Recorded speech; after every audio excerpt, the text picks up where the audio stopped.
welcome to Get Known, Be Seen Web TV. I'm Trish Springsteen, your host for the Get Known, Be Seen Web TV, and it's my pleasure to bring to you this really great segment that we're doing, and that segment is all about highlights of the Get Known, Be Seen Expo and Workshop, which was held in 2018. I'm Trish Springsteen, and this is Deborah Fay. Hi, Deborah. Hello, hello. And we were the two that were hosting the highlights, the Get Known, Be Seen Expo and Workshop. So we're here today to share with you and interview some of the brilliant authors that were being part of that expo and shared their journey. And today we're looking and speaking with Rhonda Valentine Dixon. Hello, Rhonda. Welcome. Hi, Trish. And hi, Deb. Lovely to see you. You too, darling. Awesome to have you with us. And it was awesome to have you with us in 2018 at that expo and workshop sharing. It was a privilege being there. Thank you. Thank you. Beautiful. So first thing I would like to ask you is just to have a little bit of a thought and share what your journey has been like becoming published. What's it like becoming published? Well, I wrote as a child. In fact, I rarely had anyone come and play, so writing was my thing to do. I wrote dozens and dozens of letters to anyone who would listen, and I wrote poetry. And I remember being about 13 years old and sitting on a hill in the Manawatu with a dear friend, and she said to me, when we get separated because our lives will go in different directions, don't ever stop sending your poetry. So I did continue to send my poetry to her until I didn't write poetry anymore. But I've always written mostly letters in the early days. Awesome. Beautiful. And so what drove you to become published this time, like with Great Grandma? What drove you to do that? Well, as you're aware, I was published before, but Great Grandma, I'm the youngest in my Tai Chi class, and when 95-year-old, she was 95 at the time, Elske said to me, I'm so sad about losing the cane I use in Tai Chi that I feel I ought to confess to my mother. I was absolutely captivated because, and funnily enough, that was the only part of what happened that I couldn't put in the book, because how could you illustrate to 3 to 6 year olds that a 95-year-old could have a mother tucked away at home somewhere? So, so it was just that she was so sweet and earnest about losing the cane she uses in Tai Chi. And I need to stress that this lady doesn't need a cane for walking with or anything like that. It's simply the one she uses in Tai Chi. Okay, that's really interesting. No wonder you're captivated. Yeah. It's a really great basis for a lovely story, So I just saw a children's story straight away when she said that. And I asked her if I could write it down. And she feels like a film star at the moment. She's now 97. She's still doing Tai Chi. And in fact, she said to me only an hour ago, stalking wicks, she was calling it instead of walking stick. She's just beautiful. Cute. Was this your first children's book that you've written? This is my first ordinary children's book. Mm-hmm. The two previous publications were to help autistic children. Mm-hmm. So what challenge did you have to overcome that you felt in writing a children's book? Was it a bit different to the other? Oh, absolutely. I was already aware. I mean, I hadn't thought of writing a book for small children before, because I was already aware that every word had to be important, had to be significant. But I chose a manuscript appraiser whom I'm sure you know, Josie Montano, who's had 20 years experience at writing and a lot for children. So when I had my manuscript appraised, she also pointed out things that I remember one thing that I didn't do was put in a bridge between having the cane and losing the cane, and it only took 5 words to give that bridge. So, oh gosh, I learned a lot from that experience.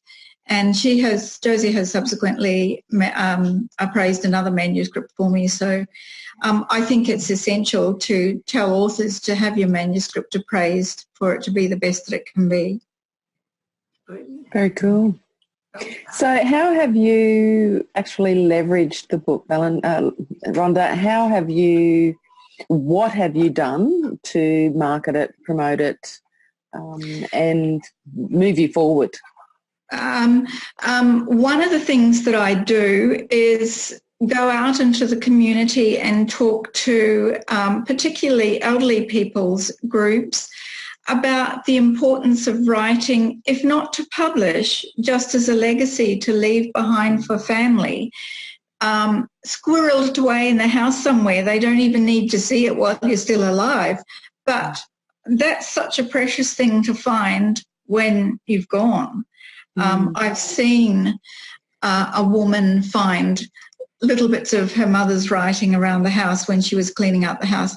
And there were beautiful things like the husband was mowing the lawn today and how the garden smelt that day, and just things that touched the daughter's heart. So that's one of the things that I've done. I find that every time I book a talk like that, they ask me to do something different. The next one that's booked, the people want me to talk about writing a memoir. The one after that, the people want me to talk simply about great-grandma because they're an elderly people's group who now do Tai Chi, so they're interested in the book. There's another one that I recently did where I talked about my journey and then talked about my books. So everyone is different. Another thing that I do is that I've just been asked by Logan City Council Library to do a reading of Great Grandma, and so once you get your questions answered, they have a huge list of questions for you to answer if you're going to be reading in libraries. Once that's done, it'll be disseminated all over the state, so you'll be able to book into libraries all over the place to read.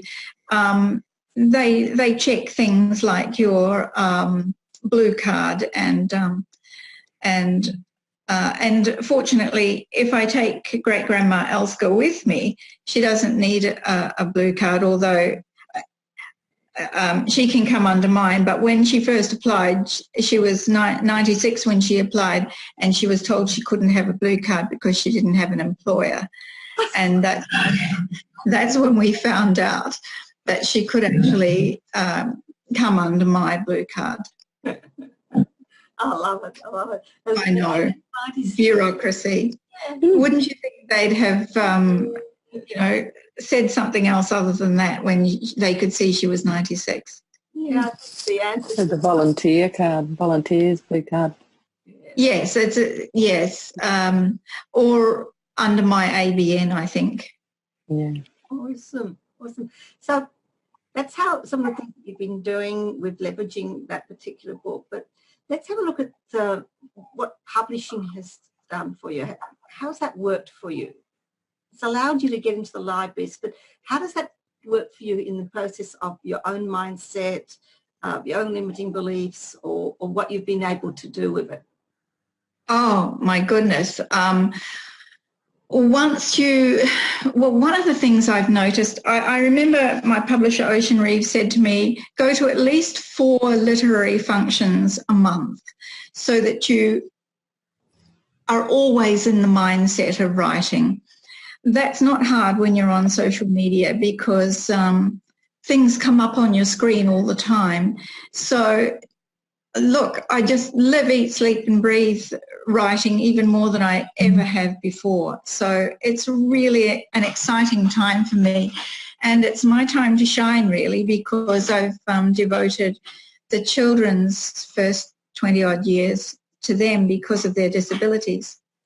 So it's my time to shine. And shining bright you are too. Absolutely, Rhonda. Beautiful. So can you name like some of the challenges that maybe when did you actually first be published? When were you actually first published? Was 2003. So that was the book, The School. Which school? Which school? That's correct, yes, with 4 other mothers of autistic children. So that and what you've done since then, what sort of challenges did you have to overcome personally to be able to own I am an author?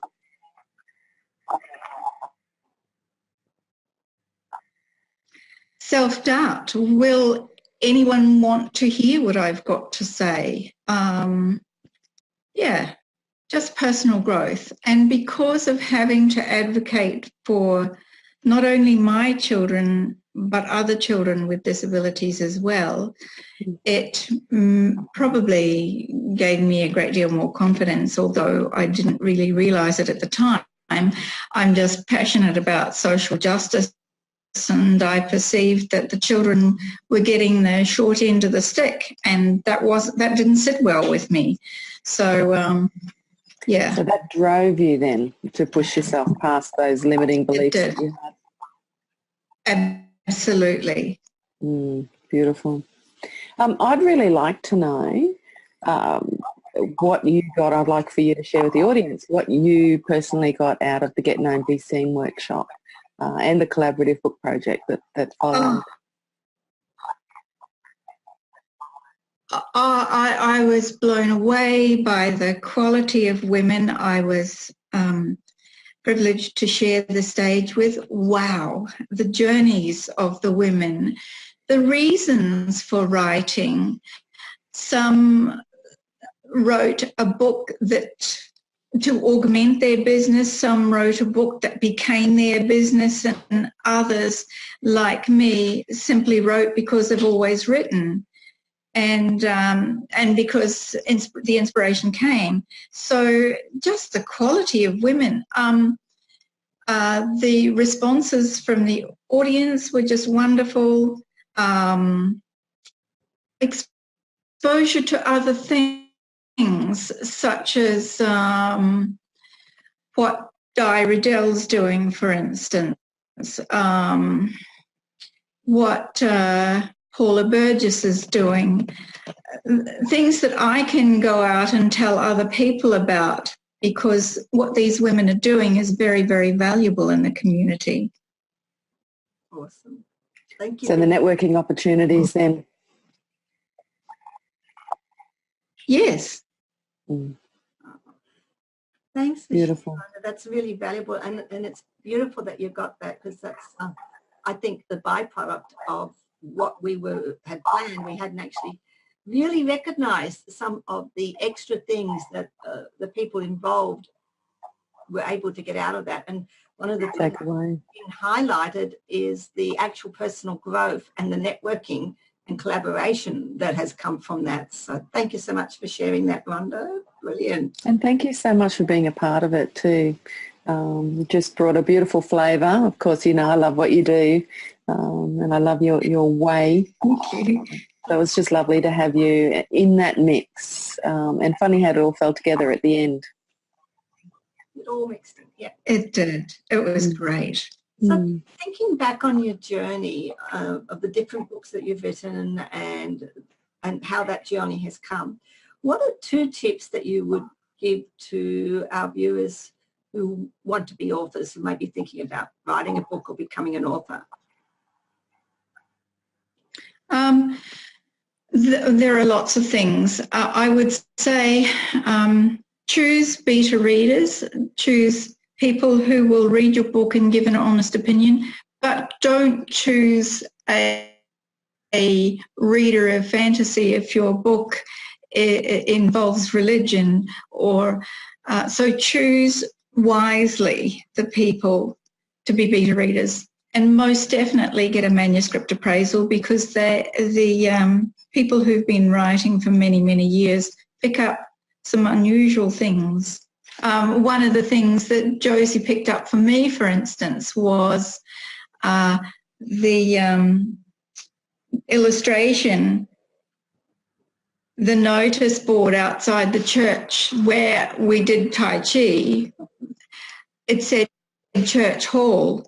Josie said to me, Rhonda, it's not a religious book. You can take church out. I hadn't even thought of that, and nor had the illustrator. Awesome. So most definitely have your work appraised. Thank you. Those are two very important things. And also what I learned from great-grandma was that formatting is an amazing process. Yes, just the whole publishing process is fascinating once you start looking at it. And if you're going to self-publish as opposed to independently or traditionally publish, you'd need to look at what is acceptable in today's market. So you'd need to do your research really well. Awesome. Get a good read, get someone to read and give you an appraisal, and research. All of those are excellent points for people to follow up if they're thinking on starting that journey. And I just would like to say, don't think about it, just start it, and don't let those things stop you, because you can acquire those, you can find resources, you can get support for all those as you go along in that journey. Absolutely. Okay. So Rhonda, do you want to hold your a great-grandma book up and just tell the viewers where they can get a copy? Can you see that?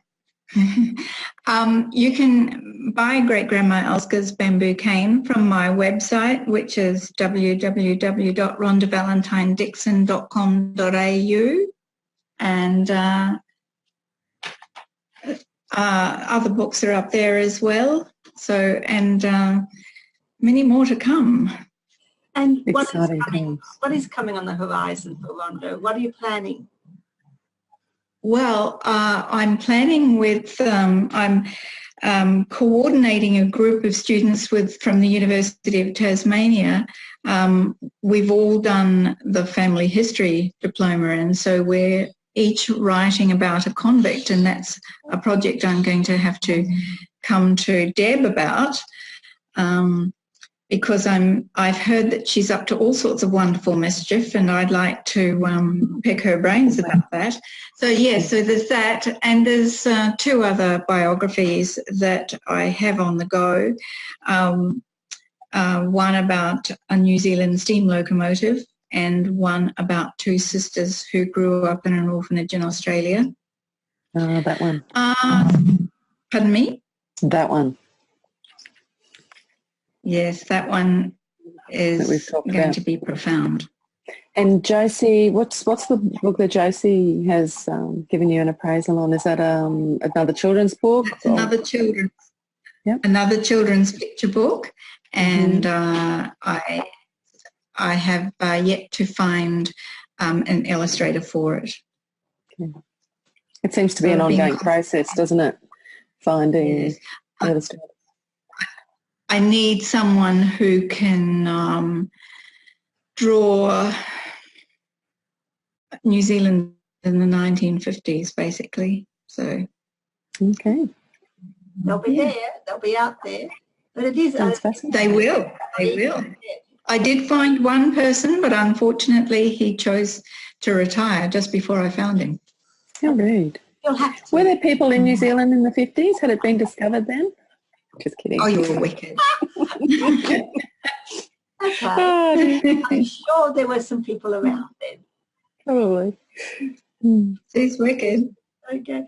Look, thanks, Rhonda, for being with us today. It's been awesome getting an insight into your story, and especially from the perspective of someone who's written some children's books, because that's a little bit of a different arena and a different way, as you shared with us. There's some peculiar things that have to be done for a children's book that are different for those who are doing a biography or other story or even a business type book. So it's great to be able to have had that insight. And I commend you because you've got such a range of books that you have touched in a completely lot of different genres, which is really awesome for you to share with us. So really appreciate it, Rhonda, and we'll look forward to speaking with you again. Okay, thank you so much to both of you. You're just wonderful. Thank you. Thank you, Rhonda. Thanks. It's been lovely talking to you today. And you've been watching highlights of Get Known, Be Seen Expo from 2018 with your hosts, Trish Springsteen and Deborah Fay. Bye. Bye.